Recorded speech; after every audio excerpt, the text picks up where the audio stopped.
What's up guys, it's Clancy. I just got back from work. I was gonna go do some stuff, hang out by the pool, have some fun, but I was like, you know what?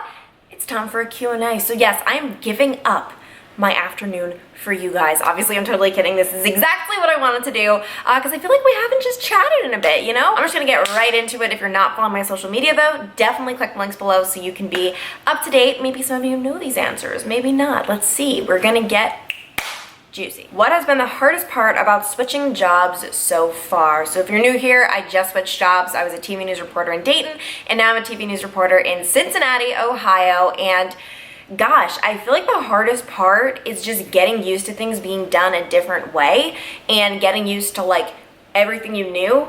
Nope, scratch that. It's opposite. So when I got to Dayton, I was a fresh slate, right? No one had taught me anything before. I hadn't had a job before, and I was just learning what was brand new and absorbing it. In Cincinnati, though, I have all of my Dayton knowledge. So seeing things be different in Cincy, it's like, it's hard, it's challenging. It's challenging to like train your brain to do things differently. Neither one is right or wrong. Like, I mean, I feel like in Cincinnati, we have more of an emphasis on like the crime, hard news, that type of stuff. And in Dayton, it was more feature-y kind of. Not really, I mean, you still did. These aren't like stark contrast, by the way. We still do feature stuff in Cincinnati. We still do crime in Dayton, but way different focus, way different emphasis. And then also for my job, just not being familiar with the area at all. Like showing up to a live shot and having never heard of the town before. I forgot what that felt like in Dayton. I forgot that, like, yeah, that was Dayton for me too. I didn't know this and that, and then I absorbed it, but I'm kind of starting to get my way and get my bearings, kind of, keyword, but yeah, it's hard like showing up and just having no familiarity with anything. Another one going along with that, how is your new job different than your job in Dayton? I feel like everyone at my job now is a lot more veteran, a lot more experienced, whereas in Dayton, I feel like there were a lot more new people. In Cincinnati, for example, most of our video journalists, photographers as they're called, have decades of experience at this station. They've just been here their entire lives practically. Whereas in Dayton, we only had a couple of people like that, and everyone else was pretty much just brand new within the past couple of years. My new job also has a lot more security, I noticed. At my old one, you drove right into the parking lot that anyone could get into, and then you just had a key fob to get into one door, and that was it. You were in, and once you're in, you're just walking all around. Which, can I say that driving just into the parking lot and walking even to the station every morning was scary, because we even got notices from cops saying that there were stalker people who were kind of creepy, to keep on the lookout for that, and they showed up to one of the other stations, and that's scary. At this new station though, you have to drive through a gate, through a first layer of security where you have to buzz in through the gate, so even just to get on the premises. Then, once you get inside the premises, you have to go through 3 other layers of security in order to get into the actual newsroom, like through your buzzer. Buzzing through one door, walk, buzzing through another door, walk, buzzing through another, walk, and also we have a security guard all the time, whereas in Dayton, we did not. So that is kind of a nice little perk. And then just overall in Cincinnati, there's just a lot more going on. Like in Dayton, you almost have to like find news. Not really, it's an exaggeration, but in Cincinnati, there are just things happening all the time. Court appearances, hearings, arraignments, honestly violence, like bad things, but it's also a good thing. Like there's more events, there's just so much more going on, and it's awesome as just like a human who's going to these things, but also as a reporter who's covering things. There's just never not something to cover. Taking a mini break from the work questions. How do you feel living with a boy versus living alone? So for those of you who don't know, I live with my boyfriend, Zach. We've been living together for almost 3 months now. So I love it. Obviously, when you move in with someone, you're kind of, especially if it's the first person you're living with, you're like, what are we doing? Are we making the right decisions? We had only been dating for less than a year. There are initial hesitations, but it has been amazing. First of all, I guess it depends who you move in with. If you move in with someone who's like not right for you or who you don't really get along with, I can see that being a disaster, but Zach and I get along perfectly fine. He's a really, really clean, neat guy, which is a relief. I really don't know what I would do. I could not live with someone who kept wrappers all over the place and didn't clean up after themselves, left their shoes just in the middle of the floor. Zach is super, super great like that. It actually is a little bit different than I guess most situations just because of my hours. It's not like he comes home every night and then we watch TV together and hang out all night and just stare into each other's eyes. No, he comes home, we talk and hang out for like 30 minutes probably, and then I have to go to bed. So it's not technically the most like authentic living together experience ever, but no, I seriously love it. And this is coming from someone who I was obsessed with living alone. Going from in college living with 7 other girls, which was crazy, hectic, kind of messy, I'm not gonna lie, to living alone when I moved to my job in Dayton, I was on cloud 9. I remember, I think I said it in a YouTube video, I don't know how I'll ever get married because I love being alone and living alone. But A, I do get this alone time right now, aka what I'm doing. You know, I have all this time right now. It's 1:38 p.m. But also even more than that, I genuinely enjoy living with Zach, and I'm very, very happy we decided to do this. What are some things that you do now that would surprise your younger self?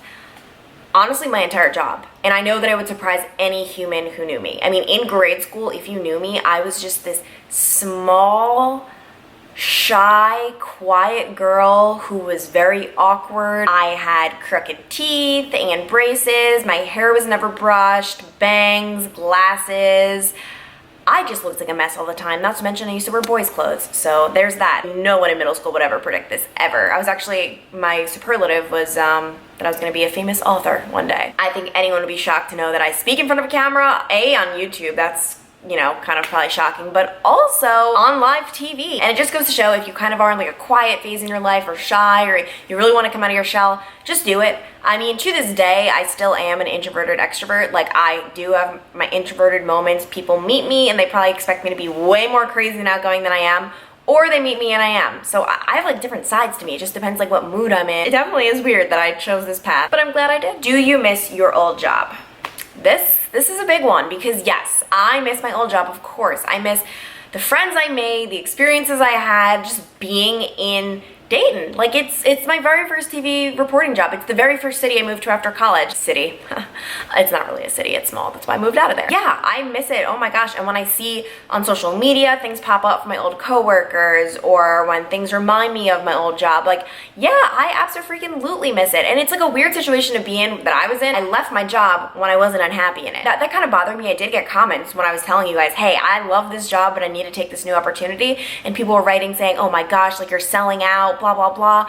You clearly don't know the business. The industry is that you're not gonna stay in the market where you first start. You're just not. You move up, you get new experiences. It's like, okay, awesome, I love living with my parents. Like, okay, so what's the point of never moving out? You have to. You have to get your own experiences. You have to spread your wings. You have to try something new. So that's kind of what I equate it to. Do I regret leaving Dayton? Absolutely not. I love the job that I have now in Cincy.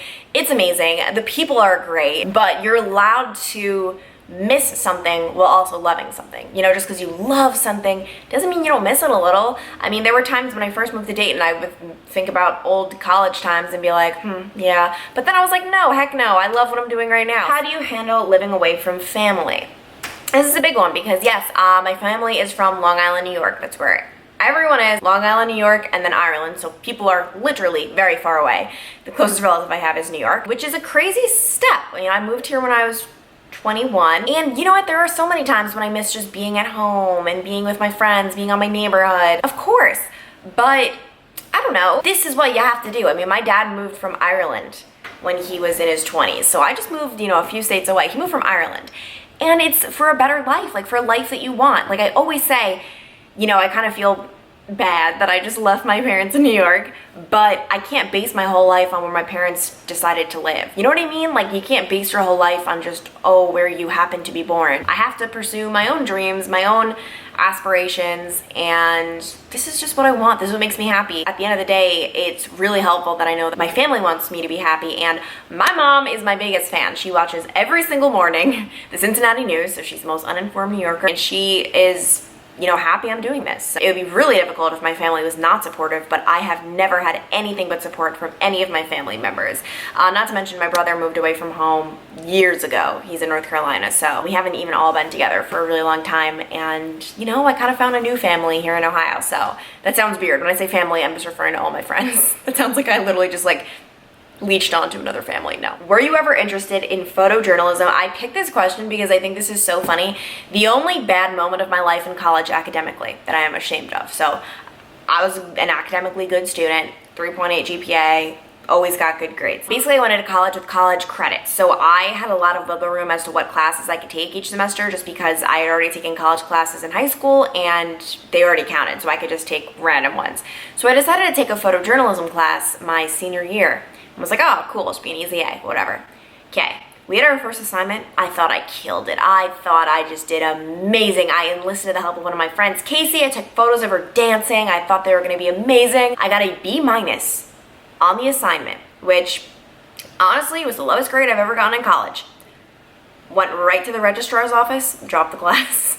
I know, that is like such a failure moment. It's like normally it'd be like, oh, I persevered. No, I dropped the class. But that's honestly just because I literally did not need to take this class. Like, it was unnecessary. I had a maximum number of credits. But yeah, I'll always remember that moment of failure. Do you think it would be possible to have your job and also be a mom? This is something that's really interesting because it's hard. And I've seen so many like podcasts and blog posts and videos of women who are in a similar industry as mine or the same industry, and it is freaking hard. Like, just because you're not on the normal schedule, you could be, okay, but the odds are so low. I mean, you guys know right now I'm going into work at 3 in the morning, coming back around 12:30, and it's hard. But yeah, I do think it's possible. I just think somewhere down the road you might have to make difficult decisions, and I do want to one day have children, by the way, in case you're wondering.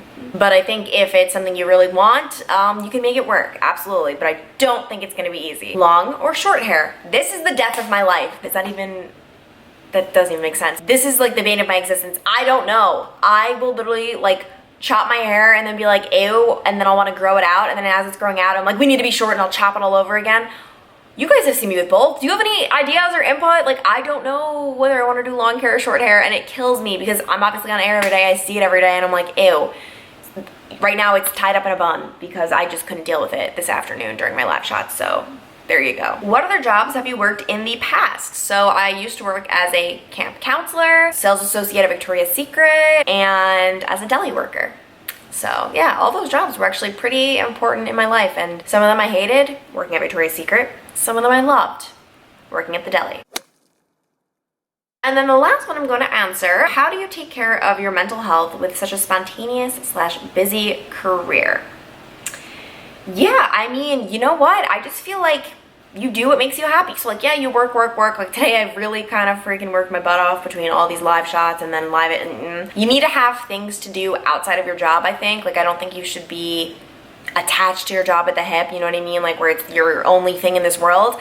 I love having YouTube. I love having this other part of the world, like where I'm nestled in. So I have like my TV life, but then I also have this other YouTube life where I'm kind of more in control, and I really, really like that. So yeah, I feel like it's kind of just finding your own hobbies. I think that's really, really underrated, like finding what you like to do. What do you like to do? Like, you're not gonna be happy unless you're doing what you like to do.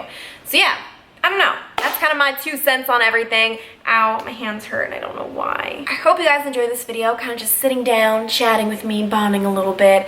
And if you're not already subscribed, be sure to hit the subscribe button, and down below, my social media will be linked down below as well. So I hope you guys enjoyed this video, but for now, I'm gonna go. Bye.